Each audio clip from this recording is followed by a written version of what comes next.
que tais ideias dominassem a tua vontade?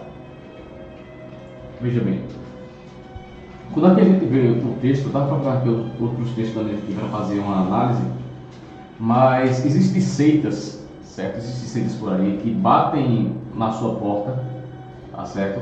Dizendo que o Espírito Santo é apenas uma força ativa de Deus, é apenas uma energia, é aquilo que influencia, é como se fosse o sentimento bom de Deus no ser humano. Não. Veja, com todo respeito aqui aos que creem assim, entretanto a gente tem que respeitar o texto. Respeitar o texto e principalmente a orientação bíblica daquilo que Deus nos oferece através de sua palavra. Por quê? A Bíblia revela que o Espírito Santo é uma pessoa. Veja, uma energia, uma força, digamos assim, ela é possível ensinar? De forma nenhuma. O texto que eu estava procurando aqui é em Lucas 12, verso 12. Eu creio que seja esse aqui. Peraí, viu? Exato. Isso, diz assim, ó. Porquanto naquele momento o Espírito Santo vos ministrará tudo o que for necessário dizer. E Jesus condenava a avareza. Aqui, continuando o texto.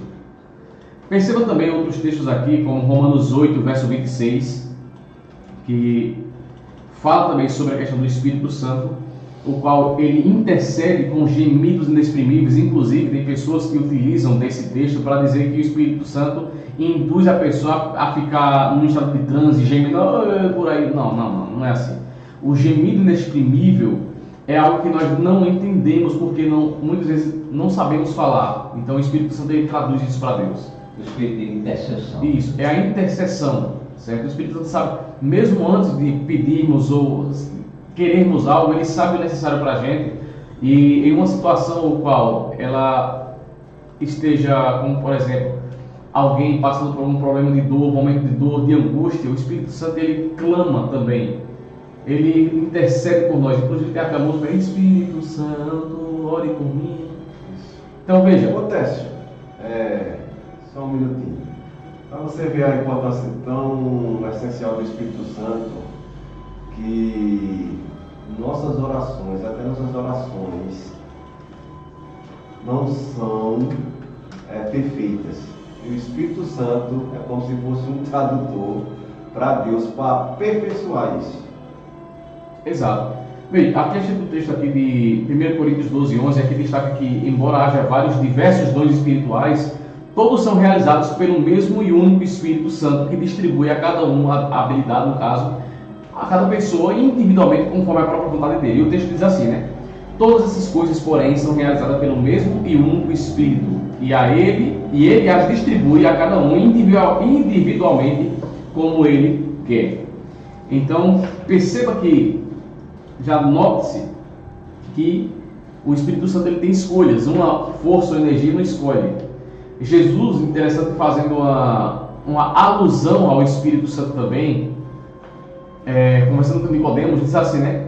O vento sopra onde ele quer, né? Sopra onde ele quer. E fala justamente sobre isso, sobre o Espírito Santo. Então o Espírito Santo ele toma uma decisão. O vento, ele está indo. Agora a questão é que ele decide, o Espírito Santo decide. O vento de verdade não decide, ele sopra por quê? Mas o Espírito Santo ele sopra onde ele quer. Outra coisa, Efésios 4:30 diz que o Espírito Santo pode entristecer. Como é que a gente vai entristecer a gravidade? Imagina só Newton lá debaixo daquela macieira e cai a maçã. Eita, descobri a gravidade. Bichinha, não descobriram. Só fica triste uma pessoa, né, Décio? Exatamente. Se não for uma pessoa, se for uma força, não tem como ter sentimento. O texto que Reginaldo leu agora, de Atos 5, é praticamente um golpe num gogó desses pessoal que diz que o Espírito Santo não existe, que é uma energia, uma força. Porque como é que você vai mentir para alguém? Imagina só, ele diz que o Espírito Santo é uma energia. Aí imagina só, eu vou desligar a luz, aí não desligo. A energia, mas rapaz, mentisse para mim, eu ia apagar. Entende? Você não tem como você mentir para uma energia, uma força. Você mente para alguém. Então o Espírito Santo, ele é um ser pessoal, é Deus, é divino e é a terceira pessoa da divindade. Então o Espírito Santo ele se forma ali na Trindade. Então negar o Espírito Santo é rasgar a Bíblia. Verdade. É rasgar a Bíblia. Eu posso fazer um comentário? Eu achei muito interessante essa parte aqui. Eu sempre me impactou muito esse texto de Atos 5. Em que sentido? Quando a gente lê o contexto da história, né, Técio, a gente vai ver que Ananias e Zafira